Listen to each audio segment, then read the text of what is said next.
19 अक्टूबर से 8 नवंबर तक हरियाणा विद्यालय शिक्षा बोर्ड द्वारा 10वीं व 12वीं की पूरक परीक्षाओं का प्रदेश भर में संचालन करवाया गया था। इसके बाद इनका परीक्षा परिणाम इस बार हाईटेक तरीके से तैयार किया गया है। पहली मर्तबा देश का ऐसा पहला विद्यालय शिक्षा बोर्ड जिसके द्वारा डिजिटल तरीके से मार्किंग करवाई गई थी, यानी मूल्यांकन का कार्य करवाया गया है। कितना परीक्षा परिणाम रहा है और किस तरह से इस परीक्षा परिणाम को तैयार किया गया था, हरियाणा विद्यालय शिक्षा बोर्ड के अध्यक्ष कार्यालय से ओएसडी विशेष कार्याधिकारी विपिन जी हमारे साथ, उनसे बात करेंगे। सर, पहली मर्तबा इस तरह का प्रयोग किया गया है, प्रयोग कितना सार्थक और कितना कामयाब रहा? देखिए, आपको भी जैसे पता ही है कि काफ़ी हरियाणा विद्यालय शिक्षा बोर्ड देश का पहला ऐसा बोर्ड है जिसने एग्ज़ामिनेशंस जो होती हैं हमारी बोर्ड एग्ज़ामिनेशन जिनको हम कहते हैं, उनके अंदर ऑनलाइन डिजिटल मार्किंग का एक शुभारंभ किया है पूरे देश के अंदर और इसके बहुत अच्छे रिज़ल्ट्स रहे हैं। जो सबसे एक इम्पोर्टेंट हम इसके अंदर देखते हैं कि एक तो बड़ी ट्रांसपेरेंसी इसके अंदर आई है जो रिज़ल्ट चेकिंग जो आंसर शीट चेकिंग की प्रक्रिया होती थी। इसके अलावा जो रिज़ल्ट वेटिंग या रिज़ल्ट लेट का जो एक इश्यू रहता था, जो हज़ारों की तादाद में हमारे पास केस आते थे, वो अब की बार सिर्फ़ 58 या 53 के आसपास the best of our knowledge अभी तक आए हैं। तो मुझे लगता है एक बड़ा अच्छा ये कदम था और इससे अच्छे हमें रिज़ल्ट देखने को मिले। आज 12वीं का परीक्षा परिणाम जारी किया गया है सर। कितने विद्यार्थियों ने, कितने अभ्यर्थियों ने परीक्षा दी थी और किस तरह से जो परिणाम की प्रतिशतता रही है? देखिए इसमें 2 हमारे पास ब्रांच थी। एक तो जो सीनियर सेकेंडरी शैक्षिक है वो और एक सीनियर सेकेंडरी मुक्त विद्यालय की। तो शैक्षिक में लगभग 12,349 बच्चे जो थे उन्होंने ये एग्ज़ाम दिया था। इसकी पास परसेंटेज 43% रही है, जिसमें छात्रों की 43.58 और छात्राओं की 41.76 में रही है। इसके अलावा जो हमारे मुक्त विद्यालय का जो रिज़ल्ट है, उसमें लगभग 27,993 विद्यार्थियों ने परीक्षा दी थी और जिसका पास परसेंटेज टोटल रहा है 24.28, जिसमें छात्रों का 24.16 और छात्राओं का 25.04 रहा।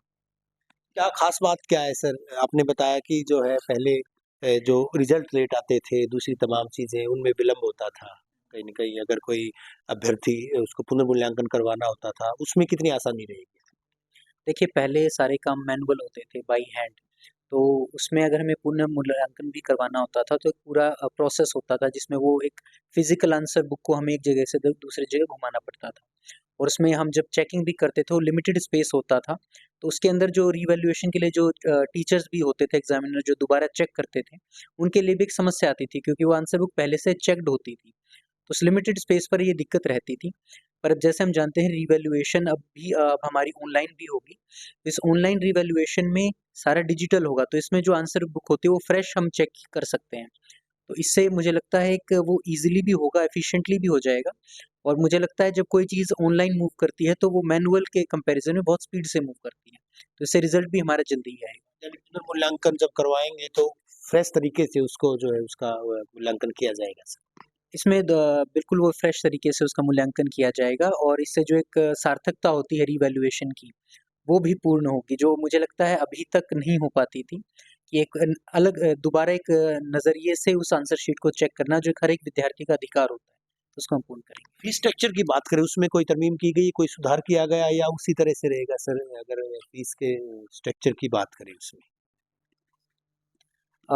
इसके अंदर मुझे लगता है कोई चेंजेज़ एज़ सच तो नहीं किए गए हैं, परंतु अगर कोई भी चेंज ऐसे किए जाते हैं, तो वो बोर्ड वेबसाइट पर या ईमेल के माध्यम से हम ज़रूर उसको उपलब्ध करवा देंगे। बोर्ड का ये परीक्षा परिणाम कहाँ अब कब जारी किया जाएगा? अब जारी आपने कर दिया, आपके कार्यालय के मार्फत जो है जारी हो चुका है। कब से इसको वेबसाइट पर देखा जा सके? ये आज जो है इसको हमने घोषित कर दिया है, तो ये जो बोर्ड की वेबसाइट है www.bseh.org.in पर ये रिज़ल्ट जो है वो उपलब्ध रहेगा और वहाँ से विद्यार्थी अपना रिज़ल्ट देख सकते हैं।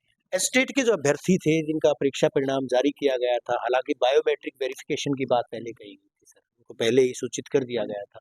अभी विलम्ब हो रहा है, कुछ अभ्यर्थियों के लिए जो है दोबारा से समय दिया गया है, समय अवधि बढ़ाई गई है। उसके पीछे क्या वजह है सर? देखिए, इसके लिए जो है बोर्ड ने हमेशा की तरह जो हम वेरिफ़िकेशन करते हैं उसके लिए डेट्स भी दिए थे, दिन भी दिए थे बच्चों को। पर उन 2 दिनों के अंदर कुछ बच्चे ऐसे थे जो उपस्थित नहीं थे अपना बायोमेट्रिक करवाने के लिए। तो इसीलिए छात्रों के हित को ध्यान में रखते हुए हमने उसके बाद एक 2 दिन की विंडो दोबारा बच्चों के लिए दी, जिसमें जो बच्चे अनुपस्थित थे उस समय पर वो आकर के दोबारा अपना बायोमेट्रिक वेरीफाई करवा सकते हैं। शुक्रिया हमसे बात करने के लिए। हरियाणा विद्यालय शिक्षा बोर्ड के विशेष कार्याधिकारी विपिन जी, जिनका सीधे तौर पर कहना है कि जिस तरह की इस बार सुधारात्मक प्रक्रिया शुरू की गई थी, यानी देश के प्रधानमंत्री नरेंद्र मोदी भी जिस बात को लेकर कहते हैं डिजिटलाइजेशन की प्रक्रिया, और उसके मातहत जो है हरियाणा विद्यालय शिक्षा बोर्ड संभवतः देश का ऐसा पहला बोर्ड, विद्यालय शिक्षा बोर्ड, जिसके द्वारा ये प्रक्रिया अख्तियार की गई है, और उसी का परिणाम है कि अविलंब तरीके से जो है त्वरित तरीके से कार्रवाई करते हुए ये परीक्षा परिणाम तैयार किया गया था। पूरी पारदर्शिता से, और दावे भी किए जा रहे हैं बोर्ड के अधिकारियों के द्वारा, पूरी पारदर्शिता इस परीक्षा परिणाम को तैयार करने में बरती गई है।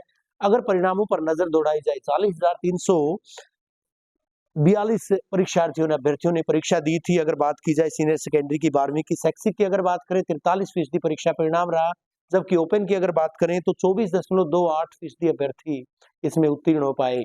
तो बोर्ड की आधिकारिक वेबसाइट पर परीक्षा परिणाम डाल दिए गए हैं, जारी कर दिए गए हैं, तो विद्यार्थी जो अभ्यर्थी हैं वो परीक्षा परिणाम देख सकते हैं। एक अहम बात ये है कि जो पुनर्मूल्यांकन करवाना चाहते हैं, रिवैल्यूएशन करवाना चाहते हैं, यानी पहले जो उत्तर पुस्तिकाएं होती थी, पहले से ही वो उनकी मार्किंग की गई होती थी, उन्हीं को देख करके दोबारा से उनकी मार्किंग की जाती थी। लेकिन पहली बार ऐसा होगा कि फ्रेश तरीके से जो है एक बार फिर से उनका पुनर्मूल्यांकन किया जाएगा, तो ऐसे में परिणाम और भी प्रभावी तरीके से आ पाएंगे। वीडियो जर्नलिस्ट सुमित अवस्थी के साथ रवि जांगड़ा, इंडिया न्यूज।